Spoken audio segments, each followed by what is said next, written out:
Chères téléspectatrices, téléspectateurs et internautes, vous suivez la 353e édition de votre émission hebdomadaire sur Radio Télé-Guinéen, OCPA Magazine. OCPA Magazine, c'est l'émission de l'ordre des comptables professionnels d'Haïti qui vous renseigne sur la comptabilité, l'audit, la fiscalité, la finance, les finances publiques, l'économie, l'éthique, les nouvelles technologies, l'information de la communication. L'émission qui passe chaque mardi à 10h PM sur Télé-Guinéen, reprise mercredi à 10h AM. Et pour les internautes, ils peuvent naviguer sur le www.rtghaiti.com. À cette 353e édition, nous avons retenu pour thème Audit interne en Haïti, le grand défi. Pour avoir cette émission, nous avons à la fois le plaisir et le privilège d'accueillir deux dirigeants de l'Institut des auditeurs internes en Haïti. Je veux citer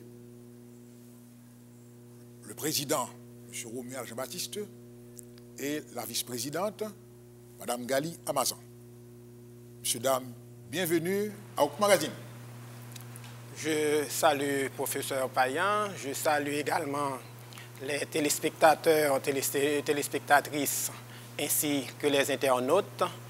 Je profite de l'occasion pour saluer mon collègue du conseil d'administration de l'Institut des auditeurs internes. Et de façon spéciale, je veux saluer également le nouveau conseil de l'ordre et des comptables agréés nouvellement élus. Et je leur souhaite bonne chance parce qu'il y a du pain sur la planche. Et c'est un plaisir pour moi de participer à l'OCPA Magazine. Je prends plaisir à saluer ce matin le président du conseil d'administration de l'ILIA, M.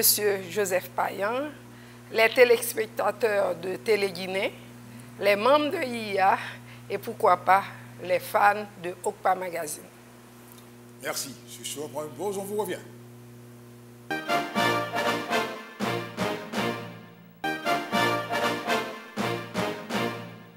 Chers téléspectatrices, téléspectateurs et internautes, comme d'habitude, nous vous renseignons sur les activités de l'ordre des comptables.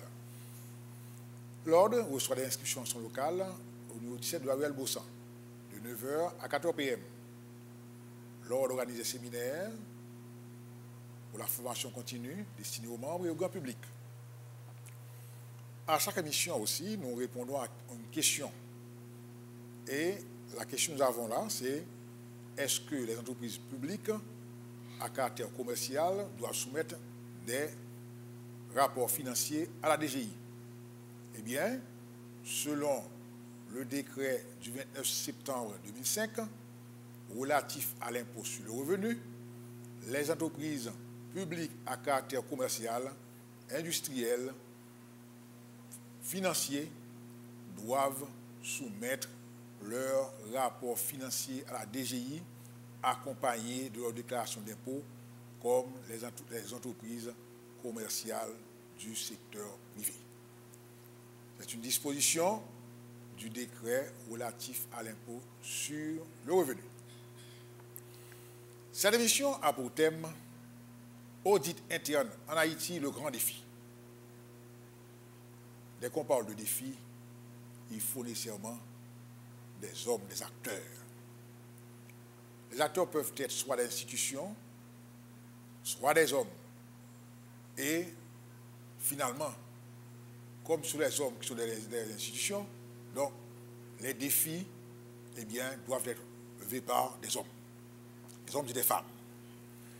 L'audit interne, dès qu'on parle d'audit, eh bien, on voit essentiellement une activité d'une grande portée pour l'utilisateur de l'information financière et ceux également qui doivent investir dans les institutions à caractère commercial, industriel, etc. Donc c'est pourquoi la première question que nous allons adresser à nos deux illustres invités, c'est de nous dire en quoi consiste l'audit en général et l'audit interne en particulier. En particulier, pour parler d'audit, il faut regarder l'histoire même du contrôle. Après la crise économique qui a ravagé les États-Unis, à partir de ce moment, on est en train de parler de contrôle. On est en train de parler de chien de garde. On est en train de parler de surveillance. Mais en d'autres termes, l'audit en soi, c'est, si on prend l'audit interne en particulier, c'est une activité indépendante et objective qui donne à l'institution une assurance sur le degré de maîtrise de ces opérations en fournissant des conseils, en apportant de la valeur ajoutée. En d'autres termes, audit, quand on parle d'audit, on voit procédure, on voit contrôle, on voit dispositif, on voit risque, on voit maîtrise des risques. Maintenant, il y a l'audit en général, et quand on parle d'audit dans le sens large du terme, la tendance, c'est l'audit externe, qui a pour but de, à un certain moment de la durée, et attester les états financiers. Faire une photographie de l'entreprise à une date donnée et dire que ces informations-là, telles que fournies par l'institution, ça reflète fidèlement la situation, ça ne reflète pas, etc., etc. Maintenant, en d'autres termes, c'est l'attestation des états financiers et regarder le contrôle, est-ce que les dispositifs qui ont été mis en place ont été appliqués convenablement. Mais également, l'audit apporte quelque chose, je dirais, qui aide, tant qu'il s'agit des décideurs, quand il s'agit du public, une assurance. Parce que, une fois qu'il y a audit interne, l'audit interne exige que chaque fois que nous allons prendre une décision, de poser des questions. Par exemple, est-ce que ces dépenses-là répondent à la règle des 3 E? Est-ce que c'est économique? Est-ce que c'est efficace? Est-ce que c'est efficient? En d'autres termes, l'audit interne est, je dirais, un partenaire incontournable dans la recherche de l'efficacité, dans la recherche de la bonne gouvernance, dans la lutte contre la corruption, dans la détection de la fraude. En d'autres termes, c'est un petit peu ça ma compréhension de l'audit en général et en particulier l'audit interne. Très bien. Donc, l'audit interne apporte ce qu'on appelle assurance. Assurance aux côtés du temps nouveau opérationnel, qu'au niveau, je dirais, de la recherche de l'efficacité, de l'efficience. Mais, il y a un coût pour l'audit interne. Dans une société comme la nôtre, où par exemple il y a un côté informel assez prononcé, est-ce que l'audit interne ne se trouve pas en principe je dirais, en porte-à-faux au côté informel de notre culture, notre pratique? Bon, moi je ne dirais pas ça parce que là, la qualité a un prix, parce que là, l'absence de qualité peut conduire l'institution vers la défaillance et vers la faillite, pourquoi pas.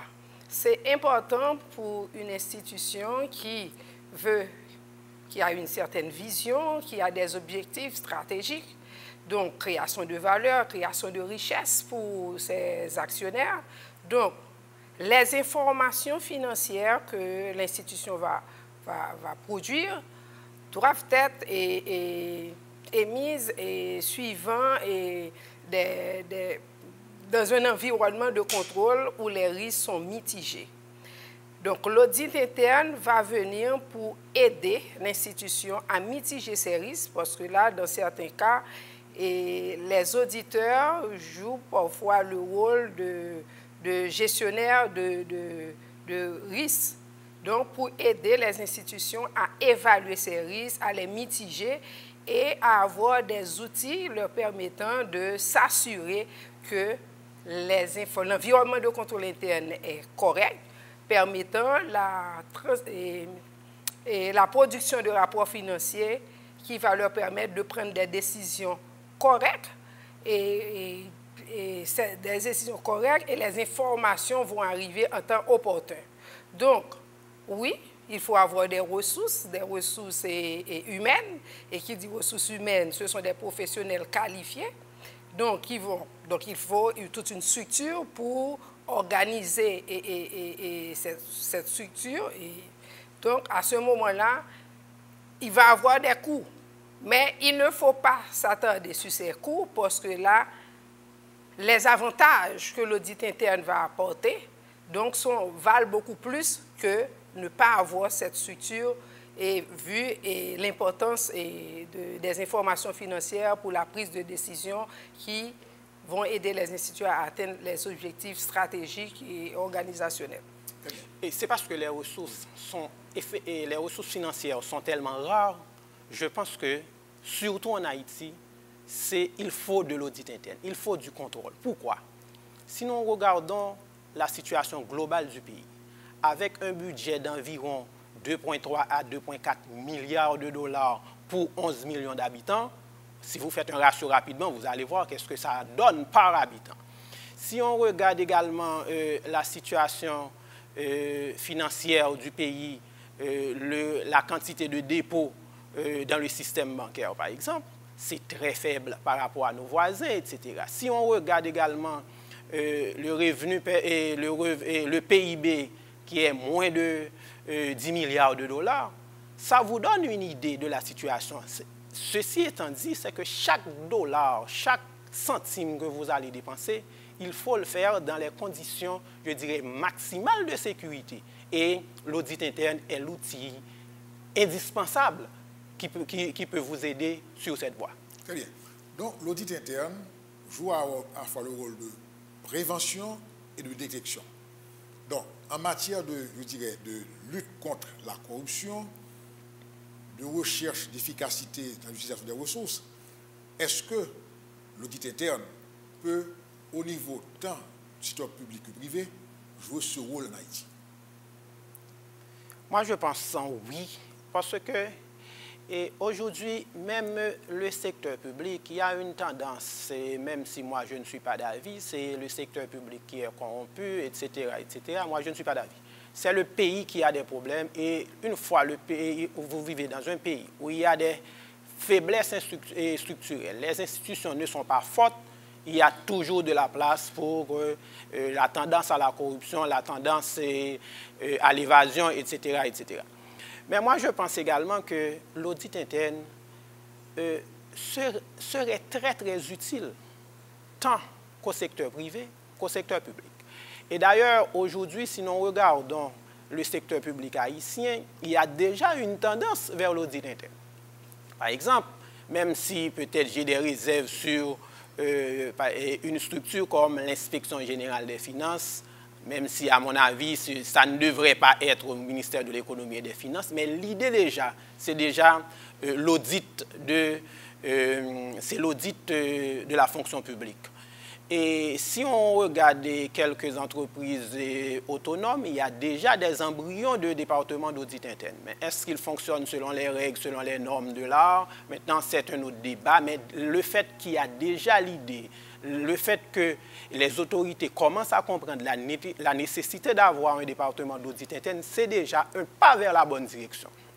Et je pense que l'audit interne peut contribuer à l'efficacité, à l'efficience et aider dans la lutte contre la corruption en détectant les erreurs, en prévenant également la fraude, etc. Moi, je pense que l'audit interne peut donner sa contribution dans la lutte contre la corruption parce que nous sommes dans un pays où les ressources sont très rares, on ne peut pas nous permettre de les dépenser, de les utiliser de n'importe quelle manière. Très bien. Donc, l'audit interne suppose, je dirais, une démarche, d'abord une prise de décision, une volonté, puisqu'il faut déléguer. Mais est-ce que dans l'environnement que nous avons là, l'indépendance est une garantie? Est-ce qu'on peut, en principe, s'attendre à avoir un département d'audit interne vraiment indépendant? Tout d'abord, on doit dire que l'auditeur interne, c'est l'indépendance, c'est l'éthique. Et un auditeur doit avoir certaines traits caractéristiques qui lui permettent de faire mieux son travail.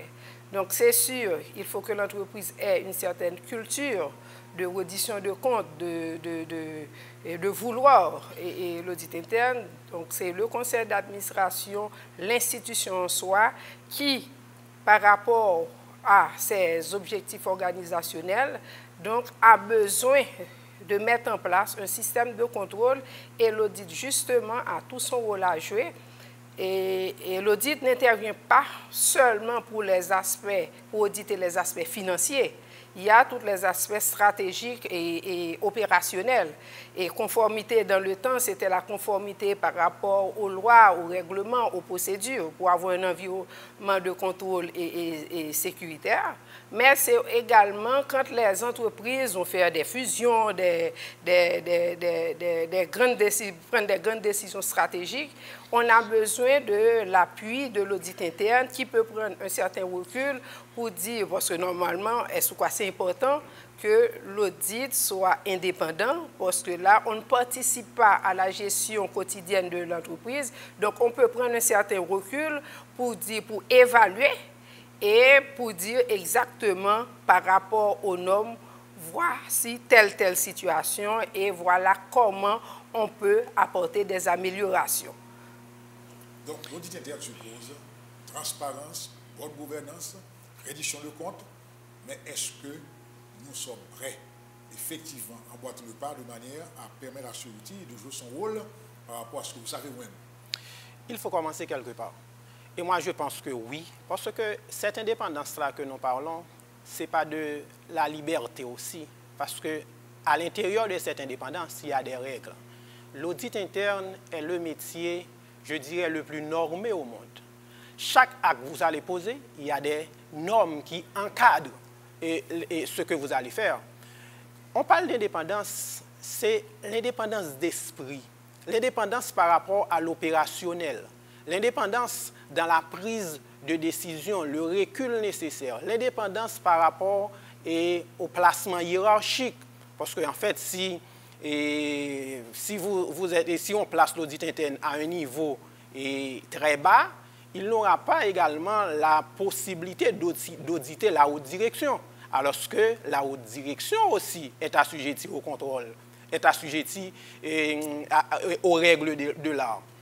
C'est la raison pour laquelle, en dépit des difficultés, et pour moi, c'est le fait qu'il y ait de difficultés même, c'est le fait qu'il y a des problèmes de ressources, c'est le fait qu'il y a un manque de transparence, c'est parce qu'il y a une tendance à la corruption qui exige même l'audit interne. Et moi, je pense qu'aujourd'hui, moi, je comprends, à partir des activités que nous menons en Haïti, je comprends qu'il y a la volonté. Et ceci, tous secteurs confondus, à l'exception du système bancaire qui est lié par le circulaire de 89 qui exige que la banque ait un département d'audit interne, ça c'est une exigence légale. Mais aujourd'hui, si nous regardons les ONG, le secteur privé, le secteur public, et si nous regardons les statistiques des 6 dernières années, nos séminaires, la semaine de l'audit, nous comprenons qu'il y a une volonté manifeste. Par exemple, au mois de mars, nous avons organisé un séminaire. Il y avait à peu près 82 participants, tous secteurs confondus, et avec un prix supérieur à 400 $ américains par participant. C'est pour vous dire qu'il y a la volonté, il y a quelque part ce besoin-là. Et on commence à comprendre cette nécessité parce que quand vous essayez avec l'audit interne, les résultats que vous obtenez à partir de cela, vous ne pouvez pas s'en sortir et vous allez continuer. Il faut essayer, il faut commencer quelque part, même si on ne commence pas totalement dans les normes, mais le fait qu'on met le département sur place et on va continuer à améliorer jusqu'à ce qu'on arrive avec la performance. Donc, il faut commencer quelque part. Bien sûr. Mais les procédures doivent d'abord être définies. En vrai, c'est bien le cas. Bien sûr, parce qu'en fait, l'audit interne est lié également par un document clé, un document maître qu'on appelle la charte d'audit. La charte d'audit est approuvée au plus haut niveau de l'institution, c'est-à-dire au conseil d'administration de l'institution, qui dit que voici dans quelles conditions l'audit interne va fonctionner. Voici les règles qu'ils vont appliquer. Voici comment procéder. Tout c'est déjà décrit parce que quand on va mettre un département d'audit interne en place, il y a toute une série de documentations qui sont obligatoires et essentielles dans la mise en place, dont la charte d'audit, le manuel d'audit, etc., etc. Il y a toute une série de documentations qui encadrent les actes que le département d'audit va poser. Donc ça veut dire quelque part, je vois dans l'environnement général qui doit être formalisé. C'est-à-dire il y a la charte d'audit, mais aussi les procédures doivent être aussi définies pour l'ensemble de l'organisation en question. C'est bien le cas. C'est sûr, l'environnement de contrôle de l'institution est la responsabilité de la direction générale, du management. Donc, quelle que soit l'entreprise, doit disposer de tout un ensemble de procédures, de règlements inclus, et tenant compte également des différentes lois en vigueur dans le secteur et l'entreprise évolue. En parallèle, pour qu'une structure d'audit interne puisse fonctionner, il y a d'abord la volonté de la direction générale ou du moins du conseil d'administration de mettre en place cette structure. Donc, une fois ils ont décidé de le faire, l'audit interne doit établir et élaborer une charte d'audit qui va être validée par le conseil d'administration ou bien le comité d'audit à l'intérieur de l'institution. Cette charte d'audit définit clairement les rôles et les responsabilités de chaque partie prenante, management, audit interne, et par la suite, cette charte d'audit, pas vrai, qui définit clairement les rôles et les responsabilités. Et maintenant, le département d'audit, le RAI, le responsable d'audit, a la responsabilité d'élaborer ce qu'on appelle un plan d'audit. Qui, le point de départ de ce plan d'audit, c'est l'évaluation des risques. Parce que là, il y a la question théorique qui nous donne la méthodologie pour mettre en place, pour élaborer ce plan d'audit, mais il y a également l'expérience de l'auditeur au sein de l'entreprise. Il y a une connaissance de l'entreprise qui va être en mesure d'évaluer les risques et les hiérarchiser et par la suite établir des méthodes pour pouvoir aider l'institution à mitiger ces risques et même à les éliminer. Donc, une fois ceci, donc l'audit va aider l'institution qui a mis en place ses procédures, ses règlements, les lois qui doit respecter les lois en vigueur. Donc l'audit va aider l'institution a posteriori de façon hantée à contrôler, s'assurer que l'environnement de contrôle est correct, qui va permettre à l'entreprise d'atteindre ses objectifs organisationnels, financiers, etc. Très bien. Alors, l'environnement est fait de petites et moyennes entreprises.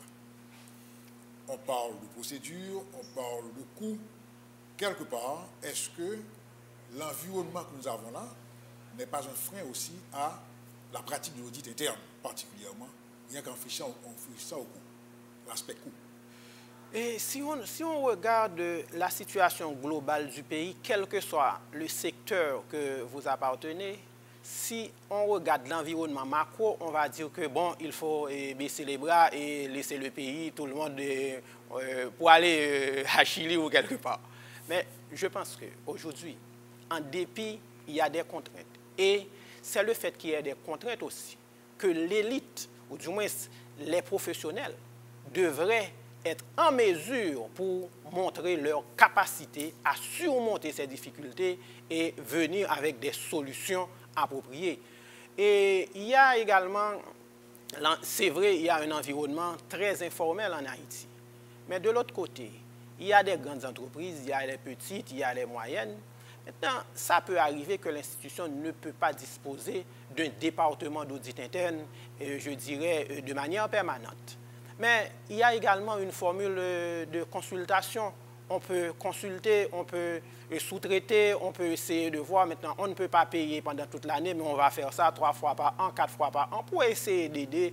Ou du moins, chaque fois que je vais faire des décisions, j'appelle cette consultation qui est déjà là, qui est indépendante, qui va venir avec des idées et faire des recommandations. Moi, je pense que c'est vrai, il y a des difficultés. Et si nous regardons, quel que soit le domaine d'activité en Haïti, il y a des difficultés et les défis sont énormes. Si nous regardons seulement l'aspect, je dirais, difficulté, alors nous n'en sortirons pas, puisque dans tous les domaines, il y a des difficultés. Et c'est la raison pour laquelle moi je pense qu'en dépit des difficultés, en dépit de l'environnement qui n'est pas propice, qui n'est pas favorable, mais il faut créer, il faut essayer, il faut commencer quelque part. Et aujourd'hui, si nous prenons le cas qu'au départ, quand nous commençons avec la semaine de l'audit dans sa première édition, pratiquement on avait dans les séminaires 40-50 personnes. Mais aujourd'hui, il y a des séminaires qu'on a à 80 personnes. C'est que ça progresse. C'est déjà quelque part en 6 ans, on a fait quelque chose. C'est déjà en 6 ans, tout le monde dans le secteur sache chaque année, à pareille heure, il y a un événement qu'on appelle l'audit interne. Et général, semaine de l'audit. Moi, je pense que c'est déjà, il faut commencer quelque part. On doit continuer la plaidoirie et nous allons continuer cette plaidoirie puisque nous ne pouvons pas laisser nos entreprises, les ressources, tant privées que publiques, utiliser de n'importe quelle manière puisque nous sommes dans un pays où les ressources sont très limitées, très rares. Donc, il faut apporter notre contribution en tant que professionnels au niveau du pays pour aider à améliorer la gouvernance, lutter contre la corruption, apporter de la valeur ajoutée, sécuriser les investissements en privé, etc. Et moi, je pense que l'audit interne est cet outil indispensable dans cette quête de bonne gouvernance, de lutte contre la corruption. Très bien. Puisque la bonne gouvernance est une quête continue, on prend une pause, on vous revient.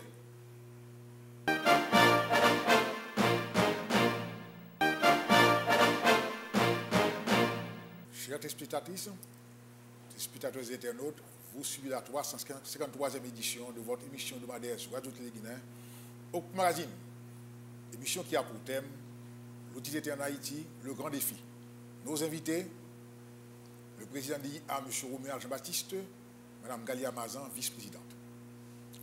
Pour la première partie de l'émission, nos invités vous ont décrit ce que représente l'audit interne, ses avantages dans un pays comme Haïti, il faut aller à la recherche de la bonne gouvernance, de la transparence, de la pratique de reddition des comptes. Donc, l'audit interne est élevé à la hauteur d'une véritable profession. Donc, à ce titre-là, le professionnel audit interne peut pratiquer soit à titre indépendant, soit en entreprise. Donc, est-ce que vous allez nous dire qu'une entreprise, indépendamment de sa taille, peut faire appel à un spécialiste de l'audit interne? C'est bien le cas? Oui, c'est bien le cas. Et quelle que soit l'entreprise, quelle que soit sa taille, il y a de la place pour l'audit interne parce que ça aide à l'efficacité, ça aide à la bonne gouvernance, ça aide à la rationalité, ça aide à l'efficacité, l'économie et l'efficience. Alors, je pense que quelle que soit la taille, l'entreprise doit avoir un département d'audit interne, ou du moins sous forme de consultation. Très bien. Maintenant, au niveau des normes qui régissent cette profession-là, est-ce qu'il y a une diffusion des normes? Est-ce que les professionnels qui sont en Haïti particulièrement maîtrisent ces normes-là? Est-ce qu'il y a un effort qui est fait dans le sens de la formation continue, etc.? Il y a tout d'abord le cadre que IA Global décrit, parce que l'audit interne, c'est un métier normé. Vous dites IA Global. IA Global, c'est Institute of the Internal Auditor. C'est l'autorité mondiale en matière d'audit interne. Et dans ce réseau, il y a 170 pays et territoires, et avec un éventail de professionnels d'environ 185 000 membres répartis à travers le monde, dont Haïti fait partie. Et il y a tout d'abord un document qui est publié qu'on appelle CRID, qui c'est le cadre de référence international pour la pratique professionnelle de l'audit. C'est un document qui est révisé de temps en temps. Et la dernière révision, c'était en janvier 2017 de l'IA Global.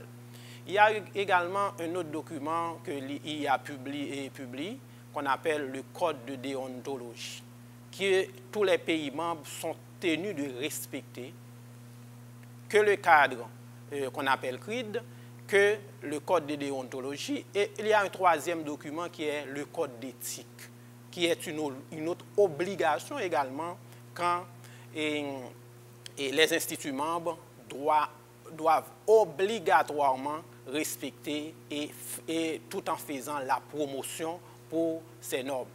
Et de ces normes découle maintenant, il y a le cadre qui dit que, par exemple, il faut tout d'abord la charte d'audit à l'intérieur de l'institution si vous avez un département d'audit.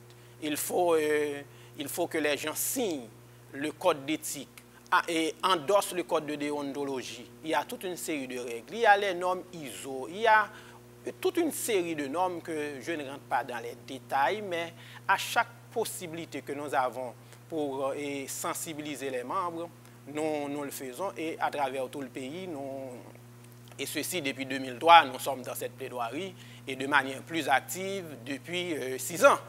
Et en faisant des colloques, en faisant des séminaires et faire venir des professionnels de haut niveau pour partager leurs expériences, pour essayer d'apporter leur contribution. Parce qu'à travers ce réseau, quand vous êtes membre de l'IA Haïti, vous êtes membre du réseau mondial. Et à partir de ce réseau mondial, vous avez accès à toute une série d'informations en ligne, toute une série d'informations, de formations à distance, des fois en téléconférence, des fois des documents qui sont disponibles même sur le site de l'IA Haïti. Il y a une partie certainement qui est réservée aux membres, mais même le public en général, il y a des documents qui sont accessibles sur le site. Autant dire que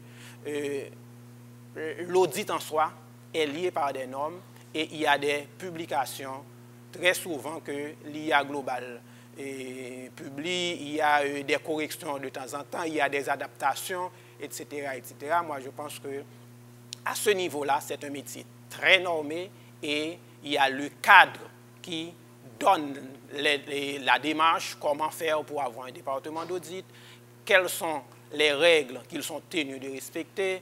Par exemple, un département d'audit, chaque 5 ans, doit subir son appel, doit être évalué par une autre firme indépendante pour essayer de voir est-ce que ce que nous sommes en train de faire là, au niveau de l'institution, répond aux normes de l'IA. Donc, l'auditeur interne est audité aussi, donc ce qui augmente, je dirais, la confiance et garantit la bonne pratique. Mais le thème de mission, c'est l'audit interne en Haïti, le grand défi. Donc, ce défi est possible en Haïti. Instituer l'audit interne en Haïti. C'est possible. Oui, ce défi est possible et nous mettons dans cette lutte. Nous avons fait beaucoup de travail dans ce domaine et nous allons continuer. Et c'est l'occasion d'annoncer déjà notre 6e édition de l'audit interne qui se tiendra du 6 au 10 novembre 2017. Mais cette année, avec un thème tout près du thème de l'émission, l'audit interne, quel avenir dans le contexte socio-économique d'Haïti? Voici le thème retenu pour la semaine de l'audit cette année. Donc, M. Baptiste, est-ce que tous les auditeurs internes ont intérêt à faire partie de l'IA? Bien sûr, et vous avez tellement d'avantages, parce que quand vous êtes membre de l'Institut des auditeurs internes, qu'il suffit de payer votre contribution annuelle, vous avez droit à tellement d'informations, à tellement de formations, et même dans le cas que nous faisons des séminaires, vous avez des prix préférentiels. Autant vous dire que vous avez tout à gagner d'être membre de l'IA. Parce que vous rejoignez, par exemple, il y a des conférences internationales qui se font chaque année. C'est à peu près 5 000, 7 000 personnes dans une seule salle. Il y a le networking, il y a des possibilités d'échange. Il y a, par exemple, et chaque année, c'est pendant que nous allons ou bien dans le Global Council ou bien dans d'autres activités nous trouvons des professionnels qui sont disponibles à venir en Haïti pour aider nos professionnels haïtiens. Et des fois, avec de longs voyages, des fois, la dernière fois, il y a quelqu'un qui revient de la Tunisie pour venir en Haïti apporter sa contribution. Et des fois, il y a des gens qui sortent en Europe pour apporter sa contribution parce qu'il y a cette synergie, cette solidarité entre les instituts. Ça donne cette flexibilité d'avoir accès avec un lot de professionnels de haut calibre et reconnus pour leur niveau professionnaliste à travers le monde. C'est beaucoup, beaucoup d'avantages d'être membre de l'Institut des auditeurs internes. Et d'autant plus, chaque année, outre que la semaine de l'audit, nous avons 2 à 3 séminaires par année. Autant vous dire que c'est la formation continue parce qu'il y a tellement de normes, il y a tellement de règles, il y a tellement de nouvelles normes. De temps en temps, il faut que les actes que nous sommes en train de poser sont en adéquation avec les règles de l'art. Parce que l'audit interne est un métier très, très et extrêmement normé. Donc, vous avez pu dire très clairement, M. Dame, que les institutions publiques et privées ont intérêt aujourd'hui à avoir un département budgétaire. C'est bien le cas. Oui, on l'a dit et on le redit encore. Quelle que soit l'institution, que ce soit privée ou publique, organisation internationale ou ONG, qu'on appelle, ou les ONG, on a la nécessité d'avoir un service d'audit interne en entreprise ou du moins de façon sous forme de consultation. C'est important. Et l'IA de son côté veut s'assurer que le pays dispose de professionnels compétents qui connaissent les normes. Est-ce pourquoi régulièrement, que ce soit sous forme de conférences, de séminaires, et c'est disponible pour les membres et pour autres professionnels qui sont intéressés par l'audit. Et il y a une erreur que beaucoup de gens font, c'est qu'ils pensent que c'est seulement les professionnels de l'audit interne. Le raw management, c'est important qu'ils connaissent et la pratique de l'audit, qu'ils comprennent l'importance de l'audit interne pour pouvoir mettre à l'intérieur de leur institution un service d'audit qui va les aider à avoir cette assurance et que les informations financières qui sont produites, l'environnement de contrôle est correct, qui s'assure que les objectifs organisationnels stratégiques de l'entreprise vont être atteints parce que justement, ils ont une structure qui peut, en toute indépendance, prendre du recul pour leur dire exactement, tenant compte des normes. Donc, il y a de son côté, forme, sensibilise tout le public, forme ses membres et c'est ouvert au grand public. Et il y a, pense également qu'on ne peut pas avoir une profession forte si nous laissons de côté les étudiants. Et pourquoi chaque année, dans le cadre de ces activités, IA pense aux étudiants et organise des séminaires ou des conférences au bénéfice de ces étudiants-là. Une question à une réponse brève.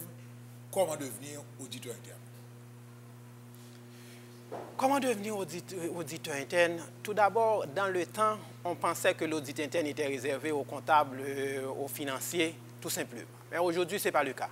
Parce qu'aujourd'hui, vous pouvez être ingénieur et auditeur, médecin auditeur, quel que soit le domaine d'activité, avocat auditeur, parce que quel que soit le domaine d'activité. Par exemple, comme vous prenez avocat, je vais prendre un exemple. Est-ce que cet avocat-là qui est en train de faire telle procédure, est-ce que cet avocat a respecté les règles d'éthique, les règles en matière de loi, les règles en matière de code, est-ce que toutes les procédures ont été respectées? Des fois, il y a un avocat qui perd un procès parce que dans la procédure, on a dit qu'il faut mettre un timbre, je ne sais pas, de 35 centimes, et puis il a raté le timbre de 35 centimes, et puis il a perdu un procès des millions. Alors que s'il avait dans son cabinet un auditeur interne, il allait voir que, il y a un problème là, est-ce qu'on a oublié de mettre le timbre de 35 centimes, oui, alors que l'avocat en face a vu que dans ton dossier, dans la communication des pièces, il n'y a pas ce timbre, vous perdez le procès. Autant vous dire que l'audit interne s'applique à tous les domaines d'activité généralement quelconques et vous avez intérêt à avoir un auditeur interne, quelle que soit la structure. Très bien. Vous allez organiser la 6e édition de la semaine de l'audit en Haïti. D'abord, thème, attente et sensibilisation et aussi le public attendu. Audit interne et quel avenir dans le contexte socio-économique d'Haïti? C'est le thème retenu cette année pour la 6e édition qui se fera du 6 au 10 novembre 2017. Cette année, nous avons choisi d'innover. Il y a 2 activités qui sont en prélude à l'ouverture de la semaine de l'audit. Tout d'abord, nous avons une séance de formation en coaching pour les gens qui veulent passer le CIA. CIA, c'est le Certified Internal Auditor, qui est une certification mondialement reconnue. Il y a un expert canadien de l'UQAM qui va venir pour assister les professionnels haïtiens dans la préparation de la première partie de cet examen, puisque cette certification comprend 3 étapes, 3 examens. Nous avons initié tout d'abord du 3 au 5 et c'est ouvert aux auditeurs internes, aux professionnels qui veulent passer la certification. Et à ce niveau-là, nous avons un professionnel pour les accompagner. Maintenant, dans la matinée du 6 novembre, étant donné que nous parlons d'audit interne, nous pensons que nous parlons de lutte contre la corruption, nous parlons de bonne gouvernance, nous pensons que le meilleur endroit pour aller rencontrer ces professionnels, c'est à l'université. Nous avons décidé d'organiser un mini-séminaire dans la matinée pour les étudiants et professionnels et les étudiants et universitaires et autour du thème cartographie des risques. Et ceci se sera animé par Tommaso Capuzzo, qui est le président de l'Union francophone des auditeurs internes et qui est notre invité d'honneur dans la semaine de l'audit. Maintenant, on va commencer dans l'après-midi le cocktail inaugural avec également 2 autres invités d'honneur haïtiens, dont le gouverneur de la Banque centrale qui va parler d'économie, qui va parler de finances, qui va parler du système financier et son engagement pour l'audit interne et le contrôle. Et de l'autre côté, il y a le ministre de l'économie et des finances, puisqu'on parle de contexte socio-économique. Nous connaissons les agrégats macroéconomiques, nous connaissons nos indicateurs. Moi, je pense que le ministre de l'économie et des finances sera de la partie. Et on aura également 2 autres séminaires, le 7 et 8. Le thème retenu, c'est audit interne, conformité, quelles exigences pour les institutions privées, publiques et internationales. Ce séminaire sera animé par Dena Palamedes, une Canadienne, CIA, avec tous les titres qui va venir pour apporter sa contribution aux professionnels haïtiens. Il y a également le 9 et 10, un autre séminaire avec autour du thème l'application de la FATCA, quels impacts sur l'environnement des affaires en Haïti.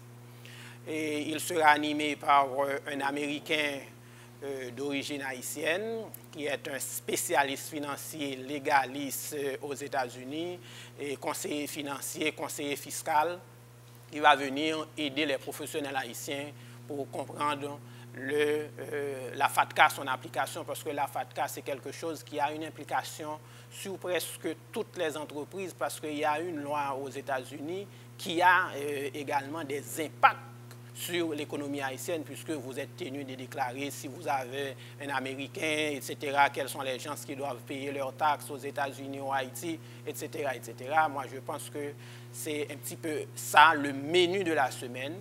Et c'est ouvert aux auditeurs, à tous les professionnels, sans exception aucune, parce que nous avons besoin de continuer notre plaidoirie, notre lutte pour la bonne gouvernance, et nous ne pouvons pas le faire sans les professionnels et sans les autorités également. C'est la raison pour laquelle, dans le colloque inaugural, nous invitons les gens du secteur privé, le secteur public, les ONG. On invite tout le monde pour essayer de comprendre la dimension de cette lutte et pourquoi pas comprendre également en quoi l'audit interne peut les aider à rassurer leur investissement, à les aider dans la lutte contre la corruption, dans la lutte pour l'efficacité, l'efficience. Parce qu'une fois que vous avez efficacité économique, efficience, automatiquement, vous allez plus de revenus, vous allez avoir plus d'argent, puisque en fait, il n'y a pas de dépenses, je dirais, et les dépenses sont faites dans les conditions idéales de contrôle, dans les conditions idéales de sécurité. Votre investissement est garanti et je crois que la semaine de l'audit, c'est l'événement annuel le plus prisé pour ces professionnels et nous attendons tous les professionnels. Bon, j'interviens pour dire deux choses. La première chose, c'est pour ajouter à ce qu'avait dit le président de l'IA. C'est pour être auditeur interne, il faut non seulement avoir les connaissances requises, connaissances des normes, mais il y a également certains traits caractéristiques qu'il faut avoir, comme ouverture d'esprit, être intègre et avoir une bonne capacité de communication, parce que là, pour présenter les rapports, il faut être clair et précis.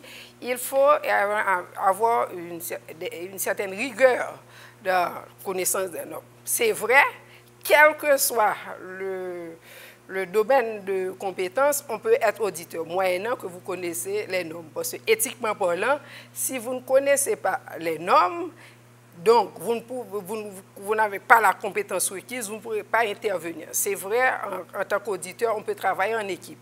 Pour certains aspects, on peut faire appel à d'autres experts, juridiques, tout ce qu'on veut, mais on ne peut pas aller auditer les aspects financiers alors qu'on n'a pas les connaissances requises en comptabilité, en finance. Ça va poser problème. Donc, IA donne la formation sous forme de séminaire. On est membre de IA, on a accès tout à un réseau. Il y a des forums qu'on peut participer en ligne, les conférences au niveau local et international. Et deuxième chose que je voulais dire, parce que le président a surtout parlé des différentes activités qu'on aura dans le cadre de la semaine audit. Mais c'est vrai, et la formation pour le mini-séminaire qui se donnera à l'université qui serait pour les étudiants, c'est gratuit. C'est sur invitation, donc il y a à penser aux étudiants, à lancer l'invitation à un ensemble d'universités qui ont droit à une délégation d'une quinzaine d'étudiants et c'est gratuit. Mais par contre, pour les autres séminaires et le coaching qui va vous donner qui va vous former et vous préparer à la certification, première partie. Donc, ce n'est pas gratuit, c'est une formation qui a un coût qui est de $500 américains. Donc, c'est un investissement parce que là, quand on est formé, on va avoir le retour sur investissement et dans le futur. Et les deux autres séminaires, et le cocktail, c'est sur invitation, et les deux autres séminaires du 7-8 et 9-10, c'est payant. Les membres de IIA et les membres de l'OPA ont un prix préférentiel, $400 américains. Par contre, les autres professionnels, parce que c'est ouvert au grand public, vont payer. Donc, les membres de IA et de l'OPA, $400 et le grand public, c'est $450. Donc, c'est connu, on attend tout le monde. Les sponsors qui, d'habitude, sont toujours là avec nous, on attend encore. Certains se sont déjà manifestés et on s'attend aux autres. Il est important parce que là, il faut avancer, parce qu'on doit lancer notre campagne de publicité. Donc, il faut avoir le hockey de tous nos sponsors, les anciens. Et on attend également des nouveaux parce que la lutte que nous sommes en train de mener, c'est important pour le pays, pour les professionnels, pour la garantie que les informations financières vont être pertinentes, permettant la prise de décision en vue de permettre à ces entreprises de créer de la richesse, créer de nouveaux emplois dans le pays. Oui, mais c'est un événement. Vous avez des professionnels, je dirais, connus dans le secteur, dans le domaine. et ça suppose des coûts importants à mobiliser. Donc, vous attendez à avoir un public tout aussi important, pas vrai? Donc, on n'est pas fait état du lieu dans lequel et pratiquement, toutes les activités se feront à El Rancho et à El Rancho, à l'exception du mini-séminaire pour les étudiants qui se fera à l'université Quisqueya. Mais il y a également le www.semaine-de-l'audit.org, ou du moins le www.ihaiti.org. Vous allez trouver toutes les informations. Vous allez trouver un fichier avec chaque intervenant, son profil, etc., les coûts, et vous pouvez inscrire en ligne et passer pour payer ou payer par virement bancaire et autres. Et tous les moyens sont à votre disposition et nous attendons le public. Et comme d'habitude, c'est l'événement de l'année pour ces professionnels. Y a-t-il une adresse physique où vous atteindre? Oui, le secrétariat de l'ILIA Haïti est à Delma, et Delma 33, à la rue Romain, numéro 6. Et le secrétariat est disponible pour recevoir des appels, des courriels. Et comme le président a dit, donc on est joignable au www.semaine-de-l'audit.org ou bien www.iahaiti.org. On est ouvert, on attend tout le monde, le public, les sponsors, les professionnels. Et j'en profite de ce micro pour dire aux universités de s'empresser parce qu'on ne pourra pas recevoir tout le monde. Si vous êtes sélectionné pour envoyer une délégation, il faut vous presser de le faire parce que sinon, on va donner la place à d'autres universités qui ont fait la demande. Très bien. Ainsi prend fin la 353e édition de votre émission hebdomadaire sur Radio Télé-Guinée. Magazine. Nous vous disons alors bonne chance et pourquoi pas du succès à ce grand événement qu'enfin nous puissions avoir l'audit interne dynamique en Haïti pour le bien de ce pays. Et à vous, nous disons à bientôt.